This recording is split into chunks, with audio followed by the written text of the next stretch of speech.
vamos ver aqui hoje. Vamos lá, Lucas capítulo 1, versículo 14.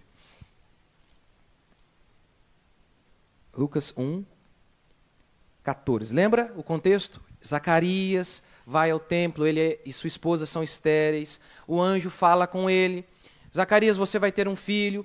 E aí, Zacarias ouve do anjo a descrição do ministério de João Batista. O que João Batista iria fazer?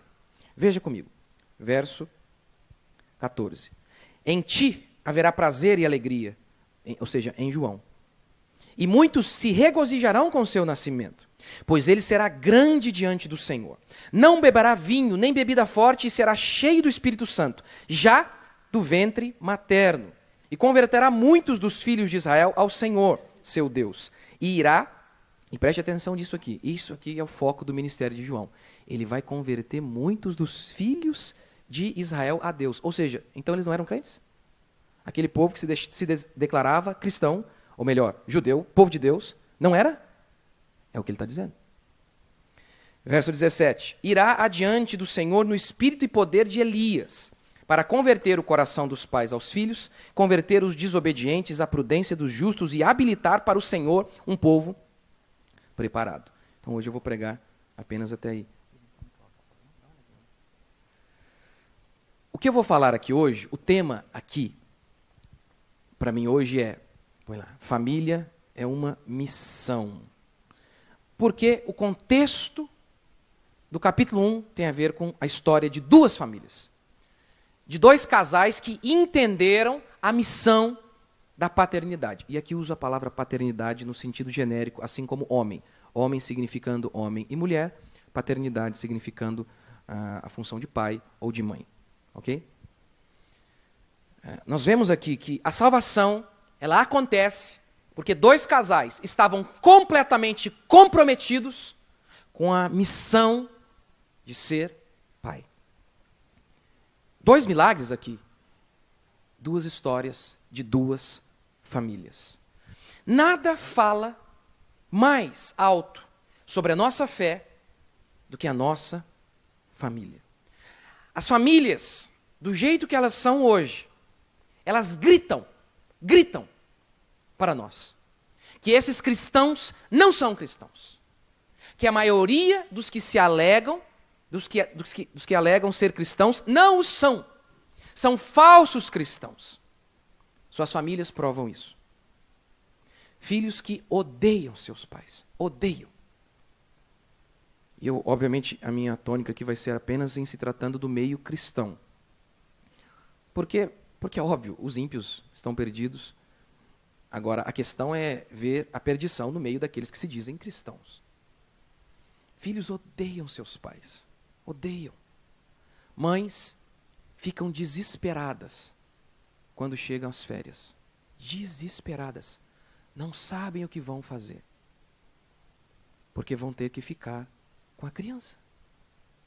Ai, não estou nem falando daquela que talvez, coitada, precisa trabalhar. Não, aquela que nem trabalha e está em casa. Mesmo assim, ela fica apavorada. Eu vou ter que ficar com esse menino. Essa coisa aí que saiu de mim, que é o meu sangue. Jesus disse que no fim dos tempos, o amor iria se esfriar de quase todos. Jovens têm sido trucidados, destruídos, pisoteados, massacrados, em colégios que são a exata expressão do inferno. E os pais não fazem nada. Nada. Nada. Minha irmã de nossa igreja trabalha em um colégio aqui. E aí o irmão estava me contando ontem o quanto que é terrível lá. Aí minha esposa estava do lado, aí falei, o que acontece lá? Oh, pastor, não dá para contar aqui. Vou ficar com vergonha de falar as coisas aqui na frente da sua esposa. Aí ele contou um exemplo, até. O filho dele também está lá. A professora estava ensinando proporção. E falou, quanto 20% de 600, quanto é? E o menino dele respondeu, 120. A professora falou, não, é 1.200. Você acha, pastor, isso aí é uma exceção. Eles não são tão ignorantes assim. Olha, irmão, eu tenho acompanhado bastante, bastante. Sempre há coisas boas, óbvio, sempre há. Mas é feio, é feio, é feio. Tudo isso tem sido uma evidência clara de que muitos cristãos, muitos, não possuem amor, porque o amor é a base da nossa fé. O amor é a base da nossa fé. É a expressão máxima de nossa fé. E as pessoas não têm tido mais compaixão nem mesmo para os seus próprios filhos. A tônica do ministério de João Batista era essa: converter, preparar o coração das pessoas para Cristo. João Batista era esse. O mensageiro queria aplanar o caminho para a chegada de Jesus. Aplanar o coração das pessoas para a chegada de Jesus. Para que Jesus entrasse no coração dessas pessoas. E como João iria preparar o caminho para a chegada do Messias? Trazendo genuína conversão. O verso 16 diz que ele iria converter muitos dos filhos de Israel ao Senhor. Porque eles não eram. Ele iria converter porque eles não eram. Em segundo, nós vemos que João teve um ministério de batismo. O batismo em Israel já era comum, diz William Hendrickson. Só que era para batizar pagãos ao judaísmo. Não para batizar judeus. Porque os judeus se alegavam ser filhos de Deus. E João vem e diz: não, vocês não são, vocês são ímpios. Vocês pensam que são povo de Deus, mas vocês são ímpios. Lembra quando os judeus se aproximam de Jesus, de João, melhor dizendo, e dizem: somos filhos de Abraão. Isso está descrito em Lucas 3. O que João diz para eles? Parem de dizer isto. Que vocês são o povo de Deus, que vocês são salvos porque vocês são descendência natural de Abraão. Deus pode fazer surgir das pedras filhos de Abraão. Produzir, pois, frutos dignos de arrependimento. O que ele está dizendo é o seguinte: vocês dizem que... Ele está usando a ilustração de uma árvore. Vocês dizem que são uma mangueira. Vocês são o povo de Deus. Mas os frutos de vocês são apenas limões. Vocês dizem que são o povo de Deus, mas vocês mentem, vocês não possuem amor pela sua família, vocês não possuem amor por ninguém, vocês são idólatras. Esses não são os frutos de alguém que é filho de Deus, que é filho de Abraão. Produzam frutos dignos de arrependimento, que demonstrem um genuíno arrependimento. O que João estava dizendo é: vocês são ímpios. Vocês são ímpios. Vocês pensam que são crentes. Vocês pensam que creem em Deus, que são filhos de Abraão, o pai da fé. Vocês pensam que possuem a fé verdadeira, mas o seu estilo de vida prova que isso é uma mentira. Vocês estão perdidos. Por isso, então, João batizava aquelas pessoas. Aí está uma evidência, então, marcante da conversão deles. O texto diz que João viria para converter o coração dos filhos a Deus, e depois diz que iria converter o coração dos pais aos filhos, fazendo uma citação de Malaquias 4. Malaquias 4:6 diz isso. Quando Elias viesse, ele iria converter o coração dos pais aos filhos e dos filhos aos seus pais. Ou seja, qual seria a prova da vinda de Elias? Da vinda de Deus movendo no coração das pessoas, trazendo conversão. Qual seria a prova da conversão? Um amor genuíno entre pai, entre filho e entre pai. Uma conversão. Seria necessário converter o coração dos pais aos filhos, meu Deus. Ou seja, eles estavam em guerra, é isso que ele está querendo dizer? Que um estava indo para um caminho e outro para o outro, e deveria haver uma conversão, e uma unidade. É isso que ele está dizendo? Que as próprias famílias estariam destruídas e sem amor, que não haveria amor nem mesmo entre a própria família. A citação aqui de Malaquias 4:6 diz assim: ele vai converter o coração dos pais aos filhos e dos filhos aos seus pais, para que eu não venha e fira a terra com maldição.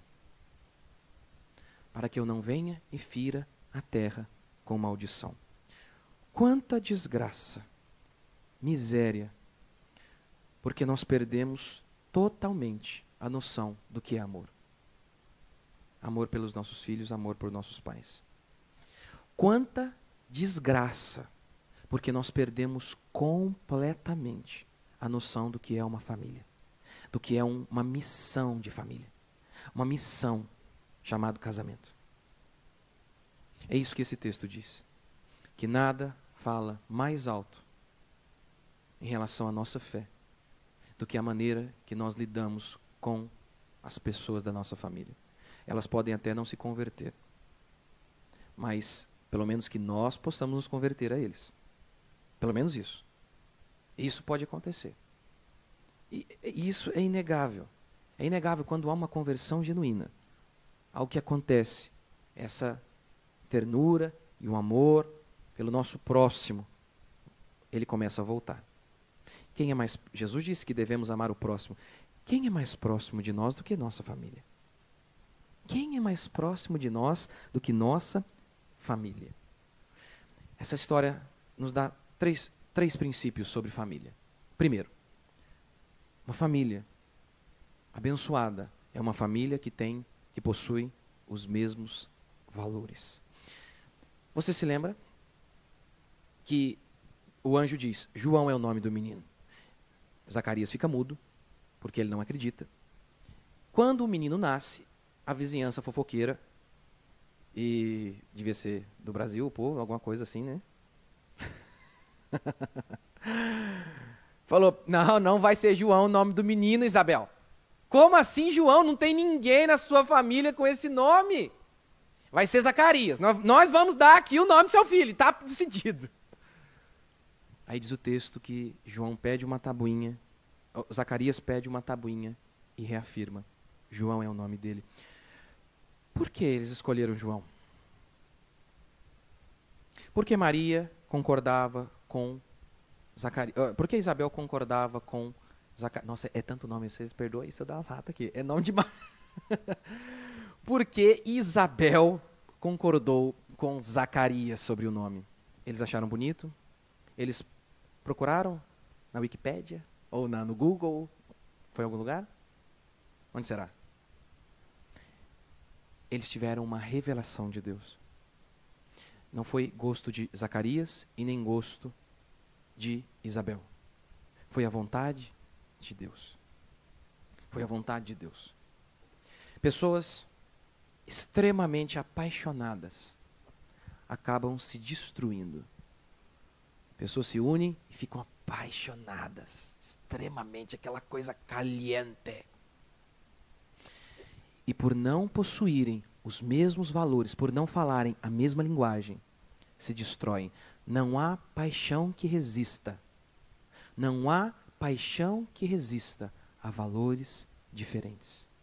A Escritura diz, andarão dois juntos se não houver entre eles paixão? Ou diz, andarão dois juntos se não houver entre eles acordo? Valores mútuos que os direcionem para o mesmo caminho. Hoje, o nosso mundo, dominado pela esquerda, que não é algo político, é uma religião contra a fé cristã. A esquerda prega o multiculturalismo. Sabe o que é isso? Que nós podemos existir juntos. Culturas das mais diversas podem existir juntas. Por exemplo, toda a briga lá na Europa. Abre a fronteira, não abre. Não, temos que deixar o muçulmano entrar aqui. O que é isso? Por que não? Por que não? Que isso é falta de amor. Isso é falta de amor. Mas deixa eu pegar um exemplo mais fácil ainda. Ai, judeu e palestino, que briga boba. A gente pode viver em todo mundo junto. Os judeus, esse povo preconceituoso. O judeu preconceituoso. O palestino ora dizendo, Deus, mata o judeu. Ao Deus dele. Senhor, que o Estado de Israel deixe de existir. Este é o alvo deles. O alvo dos palestinos é este. Como que eu posso conviver em paz com um cara que quer me matar? Como eu posso conviver em paz com pessoas que querem destruir a nossa civilização, que querem colocar aqui a lei da Sharia, a lei muçulmana aqui? Odeiam a fé cristã. E em seu livro, o Alcorão, está escrito, se você encontrar um infiel, mate-o. E isso não tem a ver com, eles interpretam errado. Não, está lá no texto, leia, eu li. Se quiser, leia por si mesmo. Como isso? Mas é o multiculturalismo. É o multiculturalismo. Devemos, culturas totalmente diversas, coexistir junto. Não funciona. Valores totalmente diversos vão se chocar e vai ter desgraça. Vai ter desgraça. Imagine o seguinte, imagine que, naquela época ali de Lucas, uma judia decidisse se casar com um romano. Uma paixão louca. Aí eles pensam, Não tem problema, a gente tem muita diferença, mas não tem problema, nós somos, os seres humanos são diferentes, é assim mesmo. Que coisa, a gente vai se dar bem, aquela paixão louca mesmo. Aí nasce o filho deles, que coisa linda, aquela paixão louca, e aí a judia vai levar o menininho para ser circuncidado, e o homem diz, não, vamos oferecê-los aos deuses, e a judia aprendeu que aqueles deuses são demônios.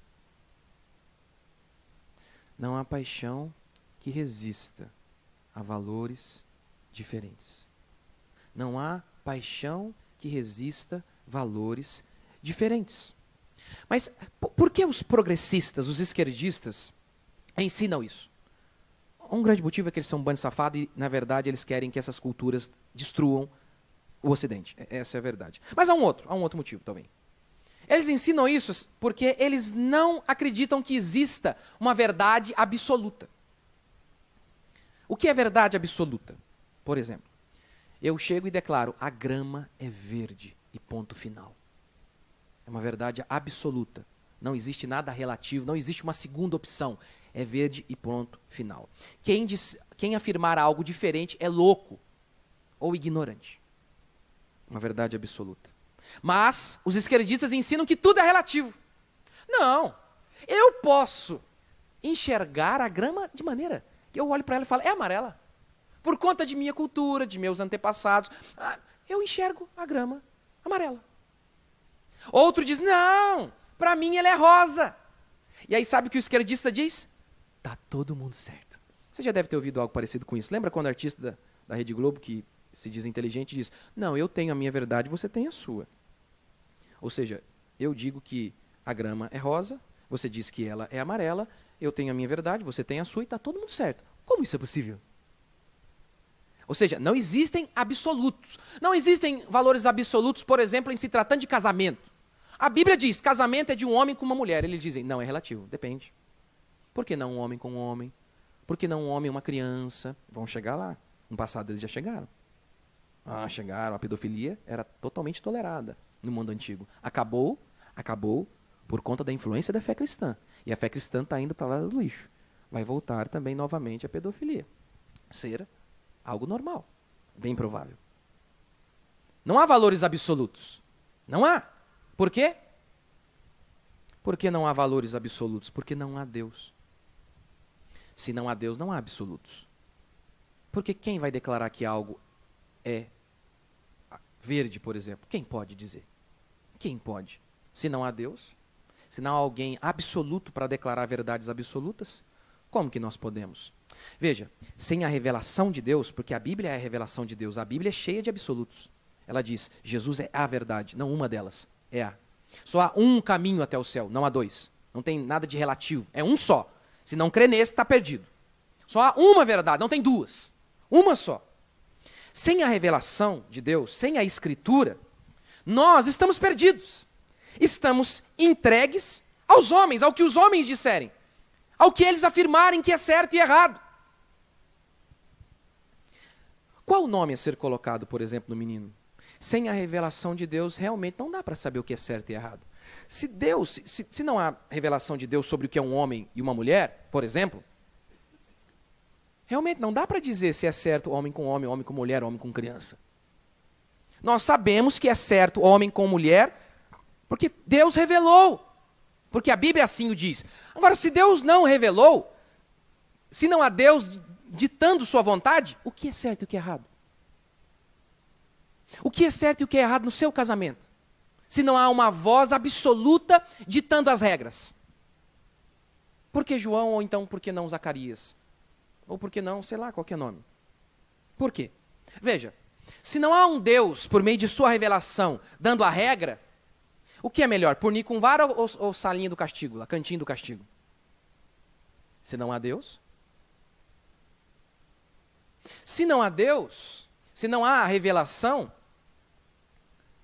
como a gente, por exemplo, lida com casais que estão vivendo uma dificuldade, por exemplo, íntima, os irmãos me entendem, né? A mulher não quer nada à noite. Como que a gente lida com isso, se não há Deus dizendo como nós devemos agir em se tratando disso? Ela alega, olha, eu trabalho. Ele também trabalha. Mas aí eu chego em casa cansado. Olha, realmente, é verdade. Acho que é um bom argumento. Está cansada. Cansado? Infelizmente, é um cansaço hoje generalizado, parece. E, com certeza, já lidei muitas vezes com isso em relação a casais. O marido está lá, ele quer namorar, a mulher não quer. Aí eu pergunto, ele tem sido... ele está fedendo? Ele fede, ele tem bafo? Ele trata você mal? Não. Então por quê? Aí estou cansado. Sempre cansado. Falei, olha, ok, bom argumento. Realmente, você fica até acusado na hora, né? Falei, só que é o seguinte, 1 Coríntios, Paulo diz, a mulher conceda ao marido o que é devido. Não gosta de fazer amor, não se case. Não se case, faça outra coisa. Não há problema. Você não gosta? Não problema algum. Mas se você não fizer assim, você está pecando. Porque no fundo, muitas vezes é preguiça mesmo. Está lá em casa, fala a verdade. Você casou, aí você está lá, aí chegou cansado. Aí de vez em quando põe lá na televisão ainda, jogo do time. Dá uma preguiça, não dá? Eu sempre aconselhei os irmãos e meu único argumento não foi como pastores querem dar conselhos psicológicos. Eu dou a Bíblia, falo aí que está na Bíblia. Irmã, se não fizer, você está pecando. Rapaz, mas resolve assim, é uma bênção. Agora, se não há uma revelação vinda de Deus para dizer como nós vivemos nossa vida, quem determina o que é certo e errado? O homem ou a mulher? Aí é terrível. Aí é terrível. Você já deve ter ouvido falar, tem um livro que chama Homens são de Marte, Mulheres são de Vênus, querendo mostrar as diferenças que existem entre os dois. O livro aborda mais uma temática psicológica, para mostrar como que os dois são diferentes psicologicamente. Por exemplo, as mulheres tendem a falar mais, homens tendem a ser mais introspectivos, via de regra. Via de regra, não é? É sempre assim. Casa, por exemplo, é totalmente contrário. Minha esposa não fala nada. Quem fala lá sou eu, falo por mim, por ela, por todo mundo. Mas, via de regra, é mais ou menos assim. Então, é isso que ele trata. Mas, ok. Mas, ao invés de pensar, eu nem vou debater se esse livro aqui está correto ou não, mas eu quero pegar a ilustração da ideia de homens são de Marte, mulheres são de Vênus, para pensar em valores. Valores. Não em comportamentos psicológicos, do tipo, fala mais, fala menos e por aí vai. Valores mesmo, valores. O homem é um marciano. Costumes e valores marcianos. Aí ele se casa com uma mulher venusiana. Costumes totalmente diferentes. E aí? Os dois estão ali juntos. Como é que vai ser? Vai ser guiado pelo marciano, pelo costume marciano ou pelo costume venusiano? Os filhos, como vão ser criados? Ser guiado por costumes do homem de uma família pagã e de uma mulher com uma família pagã é escravidão. Ser guiado por valores humanos, seja do homem ou da mulher, é escravidão. Liberdade não é ser guiado nem por Marte e nem por Vênus. Liberdade é ser guiado pelo céu. Quando a Escritura diz que o homem é o cabeça da casa, a Escritura não anuncia que ele guia a sua casa com base em seus costumes. Ele deve conduzir sua casa com base no mandamento do Senhor. Zacarias deu o nome de João não porque ele achava bonito, mas porque Deus revelou a ele. Eu puno meu filho com vara não é porque é o costume da minha casa. Não, é porque é costume da Escritura, é valor da Escritura, é valor absoluto da Escritura. É o que a Escritura determina. E é assim que nós devemos viver. E isso até nas coisas mais básicas. Por que tantos casais têm problemas com o filho? Porque eles não falam a mesma coisa. Isabel grita João e o Zacarias grita, é José o nome do menino. E aí o moleque cresce louco e desobediente. Lá em casa nós ensinamos o Daniel bem de pequenininho, desde pequeno. Se você vier e pedir para o seu pai, pai, posso assistir o jogo do Palmeiras? Posso brincar de videogame? E eu falar não. Você sair dali e perguntar para sua mãe, já era, já apanhou. Não pode. Por quê? Porque o que eu falo é a mesma coisa que a sua mãe fala. Aqui nessa casa nós falamos a mesma coisa. Casais submissos à revelação de Deus vivem em paz. Casais submissos à revelação do Senhor vivem em paz. Por isso, a primeira aplicação é: casais, pensem a mesma coisa. 1 Coríntios 14, 8 diz: se a trombeta der som incerto, como as pessoas vão se preparar para a batalha? Se você der um som incerto para criar o seu filho, você fala A, o seu filho fala B, você grita sol e a sua mulher dá o tom de Fá, seu filho não vai obedecer. Tem os mesmos valores, pensem da mesma maneira. E como? Um deve ceder e pensar igual ao homem? E o homem deve ceder e pensar igual à mulher? Não. Vocês dois devem se arrepender de seus pecados e os dois se submeterem à voz de Deus. Hoje, ela não vem por meio de um anjo, mas a revelação de Deus está aqui para você, quantos creem. Garoto, menina, você pode achar aquele garotinho lá da sua escola de 15 anos que é um imbecil, bonitinho, de cabelo cheio de gel. Eu garanto para você, não há paixão que resista a valores diferentes. E o que você precisa é de um homem de Deus, se você quer casar, é isso que você precisa. Os seus desejos fortes clamam por questões físicas e carnais, vai por mim. Isso vai ficar feio um dia, o mais rápido que você imagina. O que você precisa é de um homem de Deus e que creia nas mesmas coisas que você crê e que você está aprendendo na igreja, que você está aprendendo com seus pais. Quer uma receita para desgraça? Case com qualquer um que não possua os mesmos valores que você.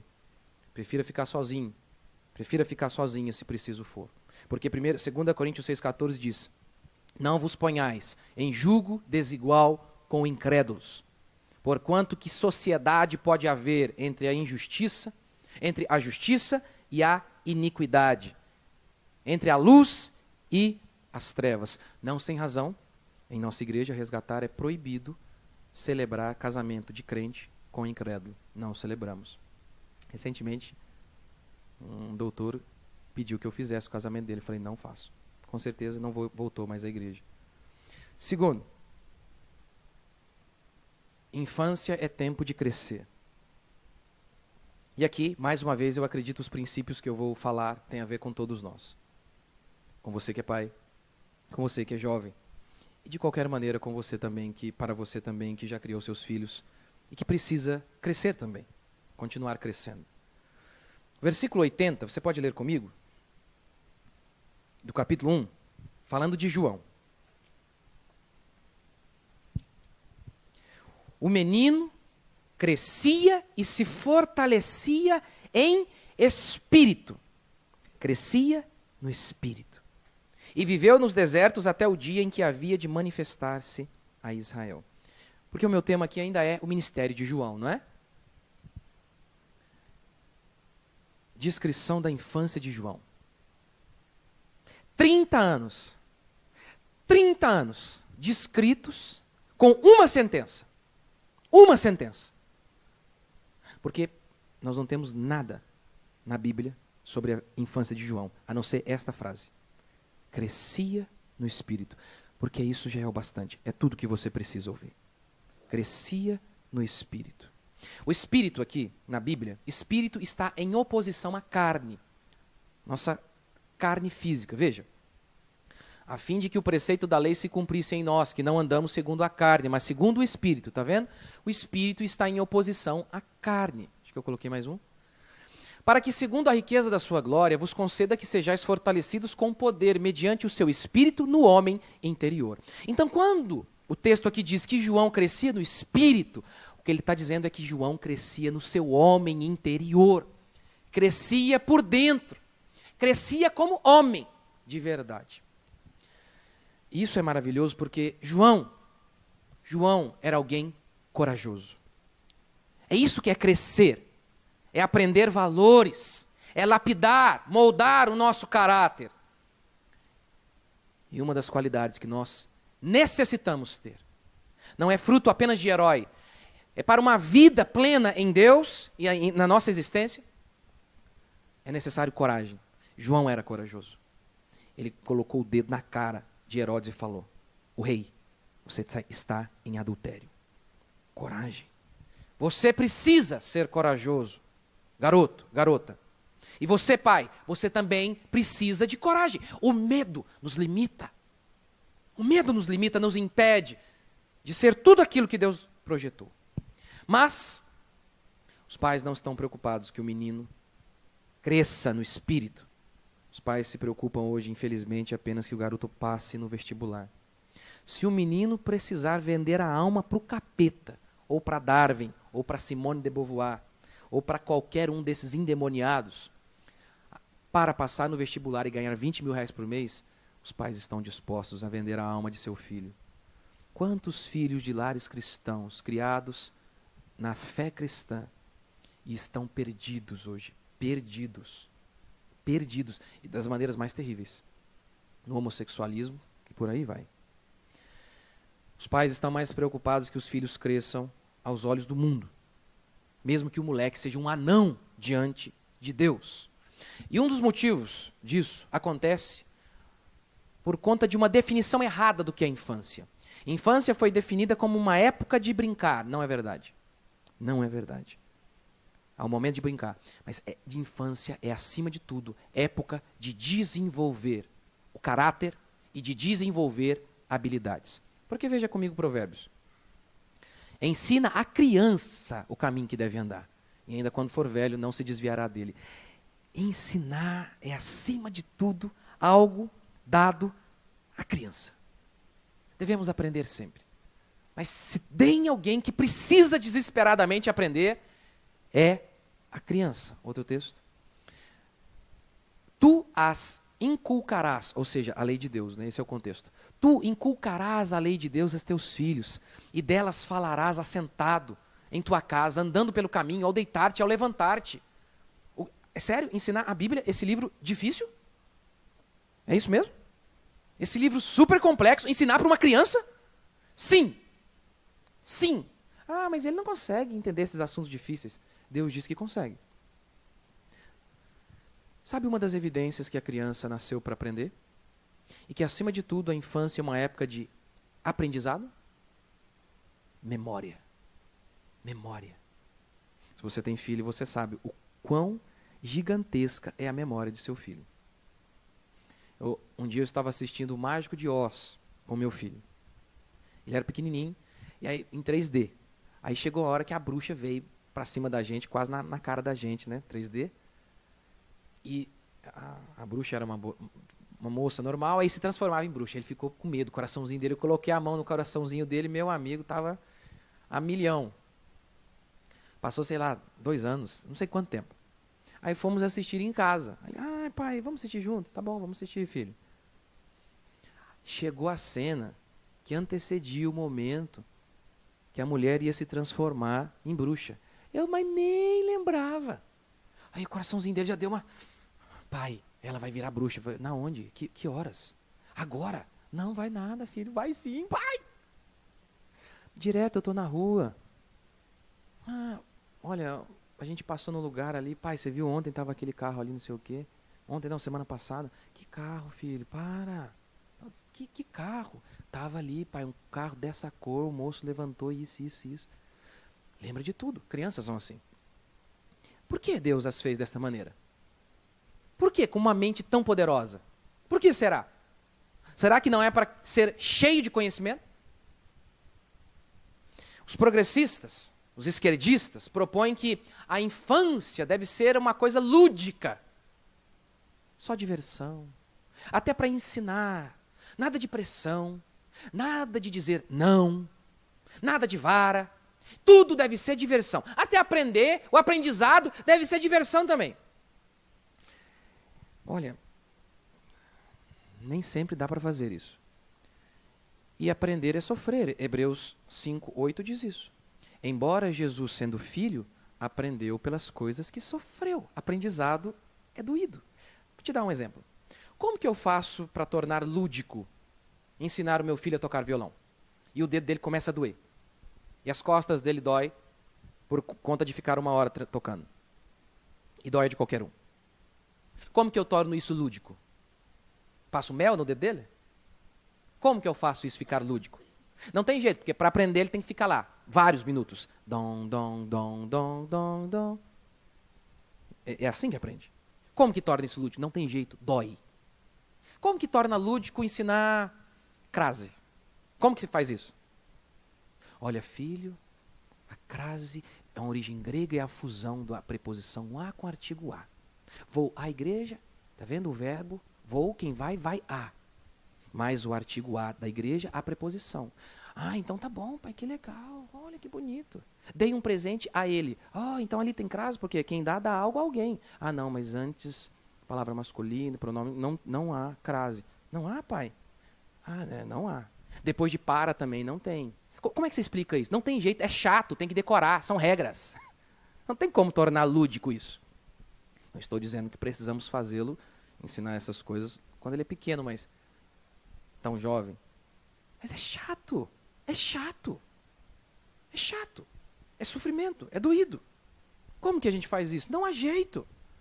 Mas achamos que nossos filhos não podem.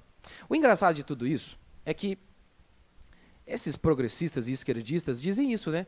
Temos que tornar lúdico, o aprendizado uma coisa natural e gostosa e tal. Algumas coisas acontecem de maneira natural. Eu estou andando com meu filho, ele faz uma pergunta, eu explico. Nós estamos viajando lá em Goiânia, a região lá é toda de cerrado. Falo, filho, isso aqui é cerrado. Ele, que legal. Aí fomos para Ubatuba, aqui é uma região serrana. E onde a gente mora, aqui, o nosso estado demográfico aqui, a nossa geografia, é um vale. Ah, nossa, pai, agora entendi. Maravilhoso. Mas muitas coisas não tem como. Não há como fazer assim. É chato, tem que repetir. Não tem jeito. O engraçado é que esses esquerdistas que alegam isso, temos que fazer tudo de maneira lúdica, nada de pressionar demais, nada de dizer não, olha, nada de desconforto. A escola que eles projetaram é lúdica? Ou é um tédio? Que eu acho que no fundo, a única coisa que sabemos de saímos de lá bem dominados mesmo é em relação ao tédio. Se você puder ler o artigo de Peter Gray, a escola é uma prisão e está destruindo nossas crianças. Aprender o que é útil. Não estou falando de tédio para aprender coisas inúteis, como se ensina em muitas escolas. Mas mesmo aprender o que é útil e verdadeiro, é trabalhoso, é doído. É doído. Não pode punir com vara, não pode exigir muito. Ou seja, tudo aquilo que te torna um homem foi arrancado de nós. Disciplina, dedicação, foram arrancados. O moleque assistir desenho o dia inteiro é considerado normal. Não sem razão, eles chegam aos 30 anos e ainda não estão preparados para casar. Diferente, por exemplo, de que o Paul Washer conta, lá no Peru, se eu não me engano, falando que um menino com 14 anos podia casar, porque com 14 anos ele já sabia construir uma casa, ele já sabia cuidar da lavoura e lutar contra inimigos. Homens com 30 anos não sabem nada, não sabem o que é ser um homem. 30 anos. E por quê? Porque não foram educados. Infelizmente, você é dessa geração. Talvez a nossa deve apenas fazer o melhor com o que tem. Mas que a gente não condene os nossos filhos também a esse estilo de vida miserável e limitado que nós vivemos. Limitado, miserável, medíocre. Pais, o que a Escritura anuncia é que nós fomos feitos conforme a imagem e semelhança de Deus. Nós não somos um amontoado de prótons e elétrons apenas. Nós fomos feitos da imagem de Deus. Nós não somos uma gelatina que não aguenta nada, que não resiste à pressão e às dificuldades e às exigências da vida. Pai, de maneira, claro, proporcional, dose, mas exija de seu filho. Senão você estará condenando a uma existência medíocre, miserável e suscetível a todo tipo de falso profeta e professor comunista que irá enganá-lo. E você, jovem, talvez você não tenha pai cristão. Estude a Escritura. Você não tem um pai para ensinar você. Para você vai ser um pouco mais difícil. Mas se Deus permitiu isso, você dá conta. Estude a Escritura, leia. E leia. Pastor, eu leio e não entendo. Leia junto com um comentário bíblico. Leia e entenda. Tente entender o significado das palavras. Desenvolva habilidades, aprenda um idioma. Aprenda a tocar um instrumento, desenvolva. Descubra a si mesmo. Descubra a si mesmo. O que será que eu tenho vocação? Ninguém tem vocação para ganhar dinheiro, diz a Escritura. A gente tem vocação para trabalhar em algo que glorifique a Deus. Veja as suas oportunidades, veja as suas habilidades. Desenvolva seus talentos. Pastor, eu acho que Deus me chamou para ser advogado. Ótimo. Então comece hoje mesmo. Comece hoje a estudar para isso. Não, eu estou estudando 8 horas para passar no vestibular. Eu estou falando para estudar de verdade. Não vestibular, de verdade, para você ser um bom advogado mesmo. Pergunte para a irmã da nossa igreja que é advogada. Passou no vestibular, não sabia nada. Nada. Zero. Estou falando estudar de verdade. Quer estudar de verdade? Ah, quer ser advogado? Pega o melhor advogado da cidade e fala, posso ficar aqui? Me ensina. Descubra. Você, irmã, prepare-se para a maternidade. Não confie em instinto materno, nós não somos bichos. Não criamos com base no instinto, criamos com base no conhecimento. Amadureça. E você não o fará, você não será maduro assistindo séries imbecis o dia inteiro. Eu sei, nós vivemos na geração do entretenimento, eu sei. Achamos normal passarmos horas e horas assistindo TV. Pastor, mas isso que você está dizendo aí não é difícil? É. Muito. Só não é mais difícil do que viver como todos os outros vivem e ter uma existência aquém de todo o potencial pelo qual Deus criou você. Pastor, não é difícil o que você está dizendo? Com certeza. Mas é muito mais fácil do que viver de maneira medíocre como todos os outros vivem. Vou te dar um exemplo. É um vício hoje, as pessoas da televisão e por aí vai. Aí esses dias meu filho estava um pouquinho demais no tablet, eu fiquei revoltado, fiquei irado. Falei, não, acabou esse negócio aí. Um pouquinho demais assim, ele tem a hora dele lá, mas achei que estava demais já também. Acordei, ele estava brincando, aí daqui a pouco estava brincando de novo. Aí acabamos, agora a gente almoça, a gente senta todo mundo lá, e aí eu leio para eles um conto de fadas antigo, do livro fabuloso, o Livro Azul. Aí ficamos ali. Aí ensino cada palavra. Pai, não entendi o significado dessa palavra. Ensino. E aí fica todo mundo. E aí ele morre de rir. A minha filhinha de 1 ano ri também. Ela começa a rir. Eu conto a história, ela ri. Não está entendendo nada. Daqui a 30 anos, os meus filhos vão estar grandes. E aí, eles vão lembrar dos momentos que nós tivemos juntos. Porque eu lembro. De vez em quando meu pai trabalhava demais, a minha vida foi ruim. Não foi desse jeito que eu estou ensinando vocês hoje. De vez em quando, num período bem curto, meu pai decidiu fazer churrasco em casa. Eu não me lembro de muitas coisas da minha família, mas eu me lembro desses dias. E às sextas-feiras, durante um período, nós íamos, eu, meu pai, minha mãe e meu irmão, nós íamos comer num lugar perto de casa. Toda sexta-feira. Durante um período. Eu não me lembro de muitas coisas, mas eu me lembro disso. Eu, minha mãe, meu pai e meu irmão. É disso que o seu filho vai lembrar. Dos momentos que você semeia com ele ali. Quando você desliga aquela porcaria daquela televisão e fica ali. Ele vai lembrar disso. Ele não vai lembrar. Ele não vai lembrar de você no tablet, ele na televisão, o outro no celular. Eles não vão lembrar de nada. De nada. Isso também é educação. Isso também é o desenvolvimento de seu filho e de sua família. Terceiro e último princípio. A paternidade, e aqui como eu disse, sentido genérico, referindo a pai e mãe. A paternidade é o projeto de salvação. A paternidade e o projeto, está escrito certo ali. A paternidade e o projeto de salvação de Deus. É inegável aqui que a obra de salvação de Deus passou por 2 casais extremamente comprometidos com a paternidade. Quando o anjo vem e diz, Maria, você vai ter um filho. É mesmo? Que bênção. José vai ficar feliz. Não. Não é de José. É do Espírito Santo. Diz o texto que ela fala bem assim. Faça em mim a vontade do Senhor. Por que ela diz isso?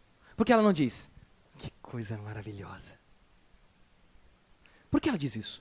Porque ela sabia que ela poderia morrer. Lembra da mulher pega em adultério? E na lei se dizia que tinha que ser apedrejada? Você consegue explicar para os vizinhos que você está grávida do Espírito Santo? Hã? Por isso ela diz, amém, estou disposta a morrer. Estou disposta ao sacrifício. Por isso nós estamos aqui hoje.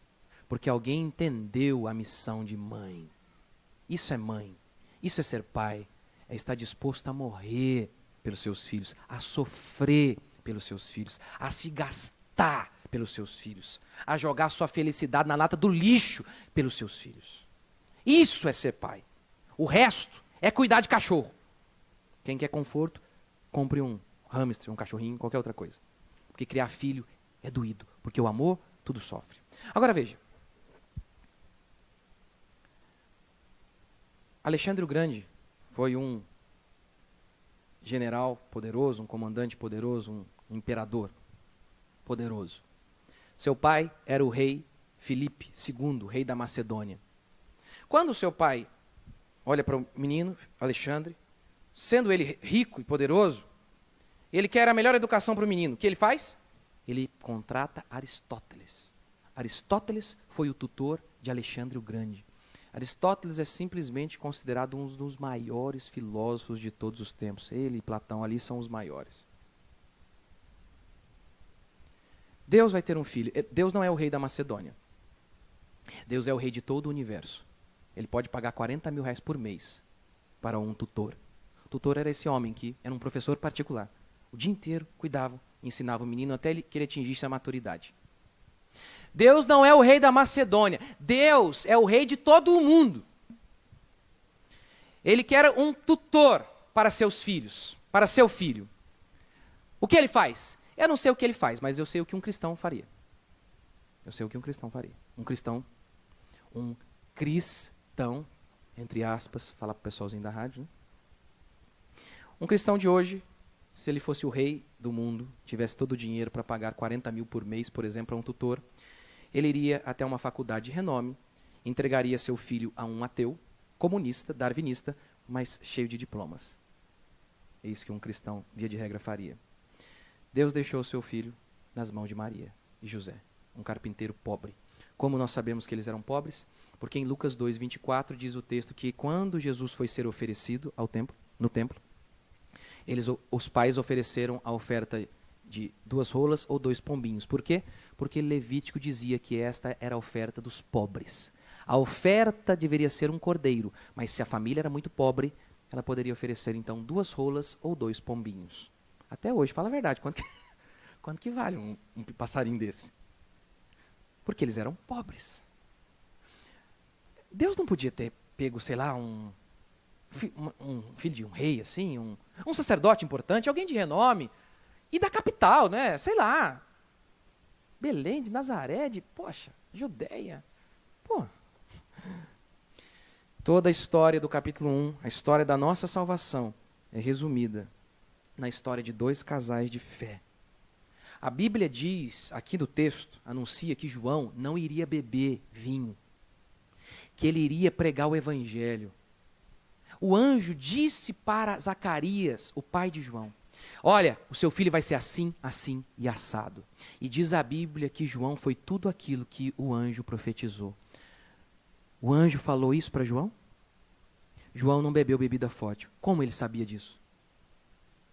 O anjo falou para ele? Não, foi o pai dele. Foi o pai de João. Possibilitou. Foi um instrumento divino para que a promessa de Deus sobre João se concretizasse. O pai. A Bíblia, Jesus diz que João foi o maior homem entre os nascidos de mulher.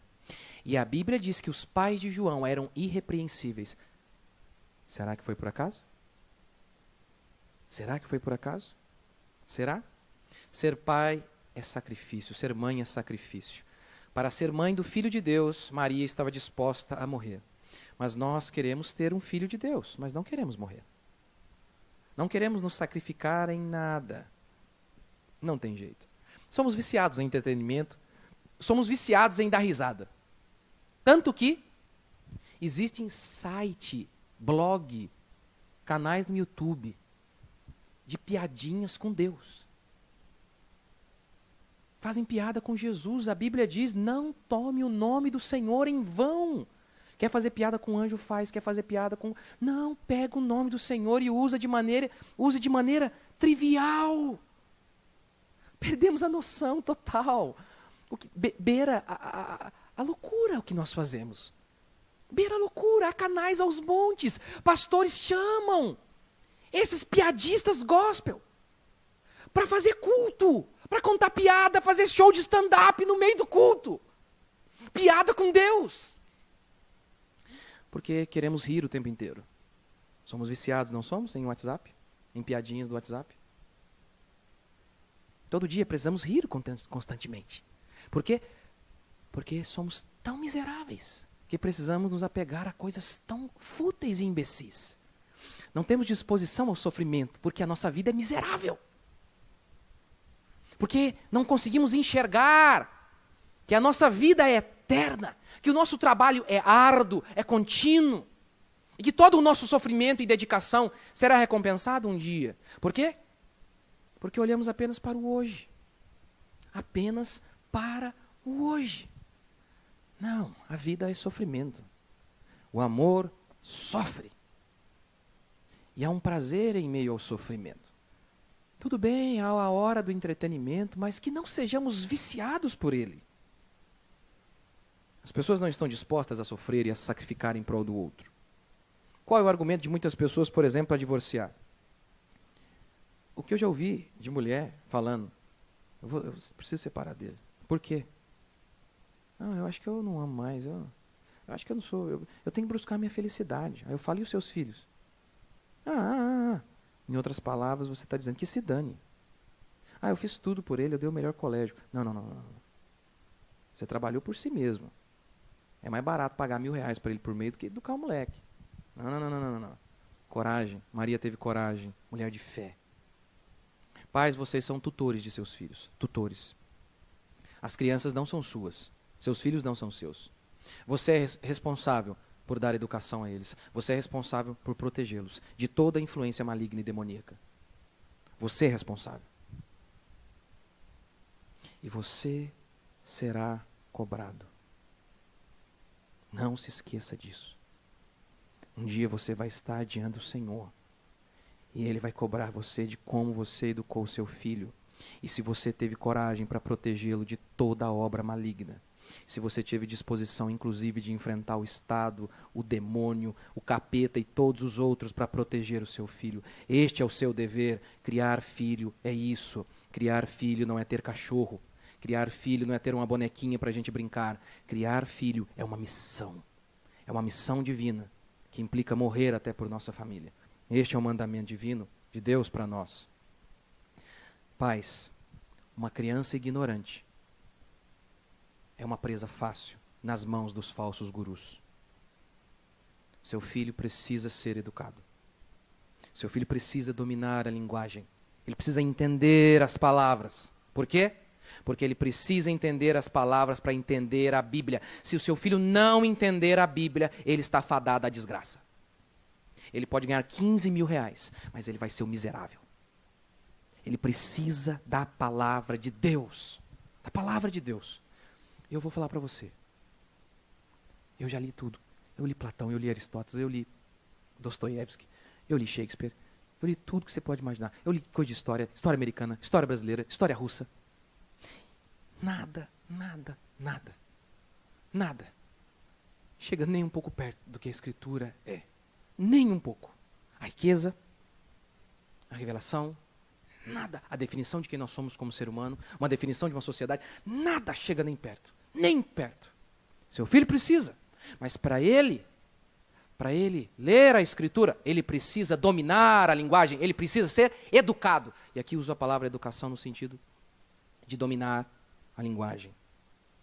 Para que ele não caia nas lábias de um falso pastor, de um pastorzinho com gel na cabeça que fala mais ou menos algumas besteiras e rapidamente seduz um monte de incauto. Um monte de gente ignorante. O pastor vai lá dar uma cheirada na Bíblia, aí o seu moleque acha o máximo. Por quê? Porque ele é conduzido por qualquer coisa. Mas se ele for cheio de conhecimento, um desses pastores aí, falsos pastores, que a única coisa que eles possuem é um sorrisinho bonito para atrair as pessoas, seus filhos não serão seduzidos. Seus filhos também não serão seduzidos por aquele professor maconheiro e comunista da escola. Seu filho vai dar risada na cara dele. Vai dar risada dele. É isso que você precisa, educar seu filho. Que ele saiba da história cristã. Que ele saiba o que é comunismo. Que ele aprenda as balelas do darwinismo. Que ele aprenda que a fé cristã foi o movimento que mais influenciou tudo que presta no Ocidente. Tudo que presta no nosso Ocidente. Que está indo para o ralo. Tudo que presta aqui tem uma influência cristã. Se o seu filho aprender tudo isso, ele não vai cair. Ele pode ir até para a faculdade sem problema, ele não vai cair. Não vai cair. Mas você vai ser responsabilizado. Você vai ser. Essa é a sua missão. A declaração de Harvard, faculdade americana, uma das mais famosas, em 1636. Veja a declaração dessa faculdade, que foi construída por cristãos. Que cada aluno seja instruído de forma plena e incisivamente pressionado a considerar bem o objetivo final de sua vida e seus estudos: conhecer a Deus e Jesus Cristo. Esta é a declaração de 1636. Harvard hoje é antro de demônios. Nós só estamos aqui hoje porque estes dois casais entenderam que família é missão, que família é vocação, que família é chamado divino. Chamado divino. Eu realmente não ganho nada em pregar o que eu prego e não estou reclamando de maneira alguma. De maneira alguma.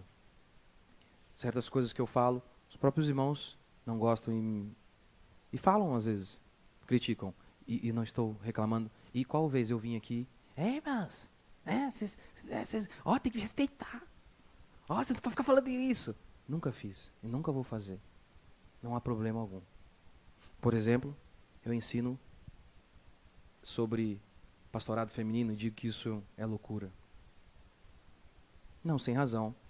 Não sem razão. Sou odiado aqui, em muitos lugares aqui da nossa cidade. O que eu ganho com isso? Eu não ganho nada com isso. Mas eu tenho a certeza plena de que eu estou pregando a palavra de Deus. Este é o meu prêmio. Esta é a minha glória. Esta é a minha honra. Esta é a minha glória. Eu tenho me esforçado para pregar aquilo que eu acredito que é a verdade. E eu acredito que isso é que é amor.